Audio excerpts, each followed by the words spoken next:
सिर्फ आप मांडू विधानसभा क्षेत्र से कोयला निकालेंगे और यहाँ के लोगों को परेशान करेंगे? क्या यहाँ के लोगों को सिर्फ आप विस्थापित करेंगे?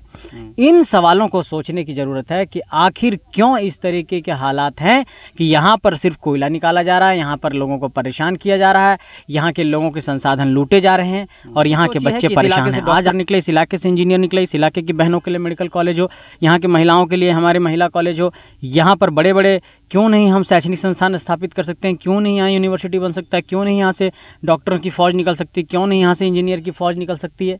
इस पहलू पर सोचने की जरूरत है। क्या आदर्श स्थापित करें और चुनावी राजनीति में अगर गए हैं तो जनता के कल्याण के लिए काम करें। इन्हीं पहलुओं पर सोचें, क्योंकि जब तक जनता के बारे में आप नहीं सोचेंगे, जनता की सोच आपके केंद्र में नहीं होगी, जनता आपके प्राथमिकता के केंद्र में नहीं होगा, तब तक आप जनता को कुछ डिलीवर नहीं कर पाएंगे। क्योंकि राजनीति क्यों करते हैं? समाज को एक सही रास्ता दिखाने के लिए, विकास के रास्ते पर ले जाने के लिए। आज आप देखिए यहाँ पर सिर्फ और सिर्फ वैसे लोगों को चुना जा रहा है कि जो किसी भी दल से आ जा रहे हैं, कहीं भी दल बदल करके आ जा रहे हैं, उनको लोग चुन ले रहे हैं। इस बात को समझने की ज़रूरत है कि आखिर मांडू इतना पीछे क्यों रह गया। राम जी के बारे में क्या कहेंगे? उनको मेरी शुभकामनाएं हैं, वो अपना चुनाव लड़ रहे हैं, बहुत मेरी शुभकामनाएं हैं। चुनाव लड़ें, संघर्ष करें, यही मेरी शुभकामनाएं। बातचीत होती है कि नहीं? फिलहाल कुछ दिनों से बातचीत नहीं हुई है, लेकिन जरूर बातचीत का कभी वैसा मौका मिलेगा तो जरूर। पड़ी तो समर्थन देंगे जयराम जी को? देखिए, भविष्य में क्या कुछ परिस्थितियां बनती हैं, जो भी झारखंड के लिए लड़ेगा, झारखंड के विषय के लिए लड़ेगा, झारखंड के मुद्दों के लिए लड़ेगा और जो झारखंड के कल्याण के लिए होगा, उन सारे विषयों पर वैसे लोगों के साथ सहमति होगी जो समान विचारधारा के लोग होंगे। पूर्व में टेकलाल महतो, उनके पुत्र जयप्रकाश भाई पटेल, फिर बीच में खीरू महतो भी एक टर्म में विधायक रहे। जी जी। तो क्या ऐसा लगता है कि आखिर इस बार वो भी जेपी पटेल भी चुनावी मैदान में और आप भी हैं, तो क्या मतलब आप लोगों को बता रहे हैं? नहीं, देखिए, ये तो परिवारवाद की राजनीति होगी। पूरे झारखंड के अंदर नए नेतृत्वकर्ताओं को उभारने की हम लोग 16-17 सीटों पर चुनाव लड़ रहे हैं। अच्छा। और तमाम हमारे कैंडिडेट्स हैं, हम लोगों के कैंडिडेट्स का चुनाव चिन्ह हेलमेट है और सभी कैंडिडेट्स बहुत अच्छे से चुनाव लड़ रहे हैं। हमारे कैंडिडेट्स जो हैं बहुत अच्छे अच्छे कैंडिडेट्स हैं। कोई दिल्ली यूनिवर्सिटी का है, कोई टाटा इंस्टीट्यूट से पढ़ी हुई है और इस तरह के तमाम अच्छे जो संस्थान से पढ़े लिखे नौजवान हैं वो हमारे कैंडिडेट्स हैं। कोई एक सुप्रीम कोर्ट का एडवोकेट है। मतलब अच्छे अच्छे नौजवानों को, पढ़े लिखे नौजवानों को हम लोगों ने अवसर दिया। लोगों को मेरा यही संदेश है कि आइए मिलकर मांडू की तस्वीर को बदलते हैं, आइए मिलकर मांडू को एक विकास के रास्ते पर लेकर के जाते हैं, आइए मांडू को हम लोग एक ऐसे रास्ते पर लेकर के चलते हैं जहाँ से विकास का दरवाज़ा खुले, जहाँ से मांडू की तस्वीर बदले, जहाँ से मांडू की तकदीर बदले, जहाँ पर मांडू विकास के रास्ते पर आगे जाए। इन्हीं सारे संदेश के लेकर के जनता के बीच जाएंगे और जनता से यही कहेंगे कि आप अपने मत का प्रयोग सही से करिए और सही प्रत्याशी को चुनिए। जोहार, नमस्कार। देखिए, अभी हम एक ऐसे प्रत्याशी से बात करने वाले हैं जो एक लोकसभा चुनाव में जेबी के से जो अभी जेल के नाम से अभी रजिस्टर्ड हो चुकी है, उससे जो हजारीबाग लोकसभा चुनाव में जो चुनावी मैदान में थे और बड़े बड़े पार्टियों के लिए समझ लीजिए कि एक चुनौती साबित हुए, कुमार संजय मेहता जी। और हम बात करेंगे उन्हें क्योंकि वो मांडू विधानसभा से भी इस बार चुनावी मैदान में है और हालांकि अब वो पार्टी बदल चुके हैं, पार्टी अपनी गठन कर चुके हैं। तो हम सीधा बात करेंगे संजय मेहता जी से। जी संजय जी, बहुत बहुत स्वागत है। बहुत शुक्रिया आपका, धन्यवाद। तो क्या इस बार का क्या प्लान रहा, क्योंकि आप तो बहुत ही मतलब नामचीन चेहरे युवा में से, युवा लोगों में आखिर आप जो भी देखिएगा कि एक प्रत्याशी जो लोकसभा में थे सबसे युवा आप ही थे और बहुत ही अच्छा खासा आपने वोट भी प्राप्त किया था। जी जी। और इस बार आप मांडू विधानसभा ही क्यों, आप अपने विधानसभा से भी चुनाव लड़ सकते हैं। नहीं, देखिए, मांडू विधानसभा के जब दर्द को आप देखेंगे, सबसे बड़ा दर्द मैं देखता हूँ कि इस इलाके में माइग्रेशन बहुत बड़े लेवल पर है। यहाँ के जो मजदूर हैं, आप विष्णुगढ़ इलाके से देखिए, यहाँ पे ट्रांसमिशन लाइन में काम करने के लिए कई मजदूर विदेशों तक जाते हैं। और उसके बाद जब आप देखेंगे इस इलाके में प्रदूषण का, विस्थापन का दर तो बहुत बड़े स्तर पर है। जैसे हम बूढ़ा खाप कर्मा के इलाके में जाते हैं, वहाँ आलोक स्टील नाम की कंपनी, वहाँ पे पूरे तरीके से प्रदूषण से लोगों का हालत ख़राब है, फसल बर्बाद हो गया। बहुत मतलब कह सकते हैं कि एक ऐसी स्थिति है जहाँ पर लोग अपनी ज़िंदगी को खतरे में डाल दिए हैं और कंपनियाँ इन सब चीज़ों पर कोई भी एक तरीके से गंभीरता नहीं ले रही है।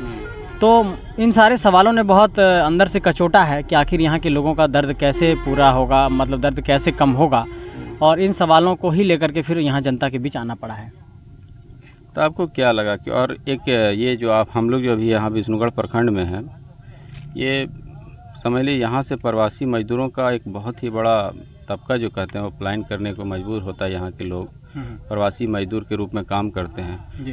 तो आप कैसे देखते हैं कि ये प्रवासी मजदूरों का भी अभी तक के कोई सोल्यूशन नहीं निकल पाया? नहीं, प्रवासी मजदूरों के साथ सबसे बड़ी समस्या ये है कि उनका कोई डेटाबेस सरकार के पास नहीं है, उनके बारे में कोई सोचने वाला नहीं है, उनके बारे में कोई समझने वाला नहीं है। वो कहाँ पर जाकर के विदेश में फंस रहे हैं, कोई उनका कामकाज करने वाला नहीं। मलेशिया में मजदूर फंसते हैं, उन्होंने मुझे कॉल किया था, कई बार मैंने मजदूरों को विदेशों से बाहर निकाला। होता क्या है कि जो बाहर की कंपनियां हैं वो एजेंट के माध्यम से मजदूरों को विदेश ले जाती है, सरकार इसमें कोई भूमिका नहीं निभा पाती है, और उसके बाद लोगों को एक तरीके से कह सकते हैं कि पकड़ लिया जाता है, और एक तरीके से कह सकते हैं कि उन लोगों को पूरे तरीके से परेशान कर दिया जाता है। मतलब मजदूरों को कह सकते हैं कि उनके मजदूरी का एक छोटा सा हिस्सा भी नहीं मिलता है, ये हालत है। तो इस कारण से स्थिति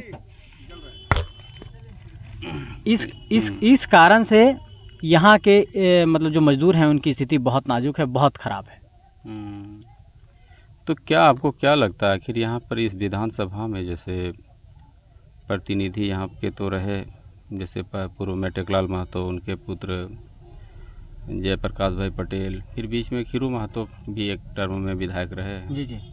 तो क्या ऐसा लगता है कि आखिर इस बार वो भी जेपी पटेल भी चुनावी मैदान में है और आप भी हैं, तो क्या मतलब आप लोगों को बता रहे हैं? नहीं देखिए, ये तो परिवारवाद की राजनीति होगी। पूरे झारखंड के अंदर नए नेतृत्वकर्ताओं को उभारने की हम लोग कोशिश कर रहे हैं। नए नेतृत्वकर्ता जब तक नहीं आएंगे, नए लोग नहीं आएंगे, साधारण घरों से लोग नहीं आएंगे, तब तक राजनीति ऐसे पैसे, पूंजी, परिवार, माफिया, ऐसे ही लोगों के बीच में ये राजनीति रहेगी। इसलिए इस राजनीति को शिफ्ट करने की ज़रूरत है वैसे लोगों के बीच जो साधारण घरों से निकले हैं, और जब तक उन लोगों को हम लोग मौका नहीं देंगे तब तक राजनीति की तस्वीर नहीं बदलेगी, और इसी को बदलने के लिए हम इस इलाके में आए हैं। क्योंकि देखिए एक ही नेता की बात हुई, बाकी दूसरे में है यहाँ पर एनडीए गठबंधन से हैं तिवारी महतो और इंडिया गठबंधन से हैं जयप्रकाश भाई पटेल। तो तिवारी महतो के बारे में आप क्या सोचते हैं, क्योंकि वो भी यही आवाज़ उठाते हैं? नहीं देखिए, मैं तो किसी प्रत्याशी के बारे में कोई टिप्पणी नहीं कर सकता हूँ। मैं अपनी जिम्मेवारी ले सकता हूँ, मैं अपनी अकाउंटेबिलिटी ले सकता हूँ, अपना उत्तरदायित्व ले सकता हूँ कि मैं क्या करूँगा। मेरी सोच ये है कि इस इलाके से डॉक्टर निकले, इस इलाके से इंजीनियर निकले, इस इलाके की बहनों के लिए मेडिकल कॉलेज हो, यहाँ की महिलाओं के लिए हमारे महिला कॉलेज हो, यहाँ पर बड़े बड़े क्यों नहीं हम शैक्षणिक संस्थान स्थापित कर सकते हैं, क्यों नहीं यहाँ यूनिवर्सिटी बन सकता है, क्यों नहीं यहाँ से डॉक्टरों की फ़ौज निकल सकती है, क्यों नहीं यहाँ से इंजीनियर की फ़ौज निकल सकती है। इस पहलू पर सोचने की जरूरत है। क्या सिर्फ आप मांडू विधानसभा क्षेत्र से कोयला निकालेंगे और यहाँ के लोगों को परेशान करेंगे? क्या यहाँ के लोगों को सिर्फ आप विस्थापित करेंगे?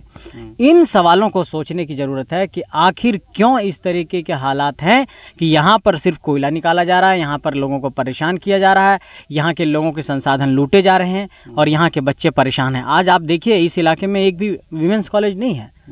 तो मेरा कहना यह है कि क्या बेटियों की शिक्षा के लिए हम कब चिंतित होंगे? आधी आबादी की बात करते हैं।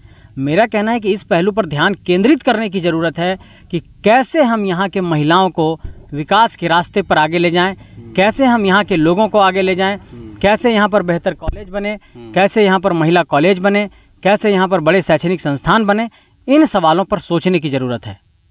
अच्छा, तो ये जो आपका पार्टी जो है झारखंड बचाओ क्रांतिकारी सेना समिति, तो ये सिर्फ एक ही सीट पर है? कितने सीट पर चुनाव? नहीं, हम लोग 16-17 सीटों पर चुनाव लड़ रहे हैं। अच्छा। और तमाम हमारे कैंडिडेट्स हैं। हम लोगों के कैंडिडेट्स का चुनाव चिन्ह हेलमेट है और सभी कैंडिडेट्स बहुत अच्छे से चुनाव लड़ रहे हैं। हमारे कैंडिडेट्स जो हैं बहुत अच्छे अच्छे कैंडिडेट्स हैं। कोई दिल्ली यूनिवर्सिटी का है, कोई टाटा इंस्टीट्यूट से पढ़ी हुई है, और इस तरह के तमाम अच्छे जो संस्थान से पढ़े लिखे नौजवान हैं वो हमारे कैंडिडेट्स हैं। कोई एक सुप्रीम कोर्ट का एडवोकेट है। मतलब अच्छे अच्छे नौजवानों को, पढ़े लिखे नौजवानों को हम लोगों ने अवसर दिया है।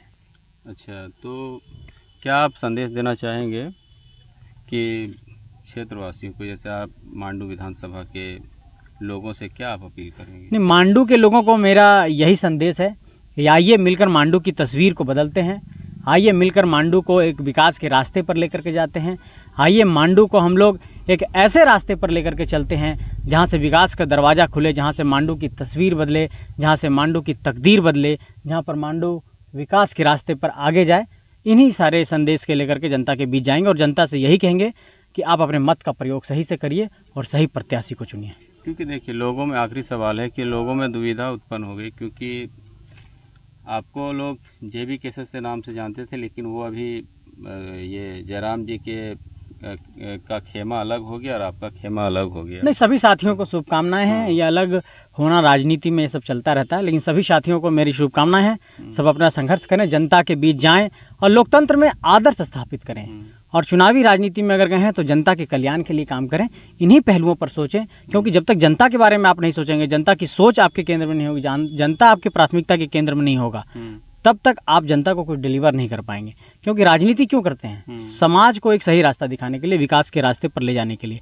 आज आप देखिए, यहाँ पर सिर्फ और सिर्फ वैसे लोगों को चुना जा रहा है कि जो किसी भी दल से आ जा रहे हैं, कहीं भी दल बदल करके आ जा रहे हैं, उनको लोग चुन ले रहे हैं। इस बात को समझने की ज़रूरत है कि आखिर मांडू इतना पीछे क्यों रह गया। मांडू विधानसभा टेकलाल बाबू की धरती है। टेकलाल बाबू ने झारखंड के लिए इतना कुछ न्यौछावर किया, लेकिन आज इस धरती की हालत ये है कि लोग यहाँ पर कोयले की कालिख में, प्रदूषण में परेशान है, कंपनियों के प्रदूषण से परेशान है, पलायन से परेशान है, रोजगार नहीं है, मेडिकल कॉलेज नहीं है, इंजीनियरिंग कॉलेज नहीं है, बड़े यूनिवर्सिटीज़ नहीं है, यहाँ पर नौकरी का साधन नहीं है, युवा परेशान है, बेरोजगारी चरम पर है। इन सवालों पर सोचने की ज़रूरत है।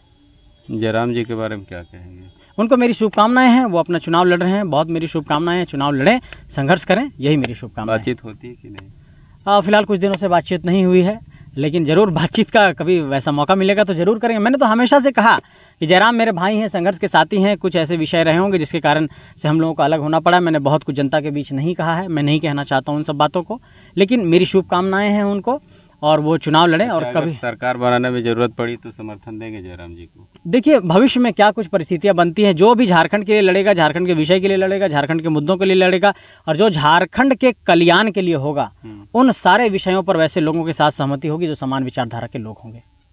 चलिए, तो हमसे बात करने के लिए बहुत बहुत शुक्रिया, धन्यवाद आपका। तो ये थे संजय मेहता जी। इन्होंने बताया कि भाई कि यहाँ के मांडू में जो इतनी बड़ी समस्याएं हैं, अब तक इसे दूर किया जाना चाहिए था, लेकिन अब तक नहीं हो सका। इसलिए मुझे मांडू से चुनाव लड़ना पड़ रहा है, और मैं यहाँ अगर जीतता हूँ तो यहाँ के क्षेत्र की जो भी बड़ी समस्याएं हैं उनसे मैं रूबरू होकर के उन समस्याओं को दूर करूँगा। नमस्कार।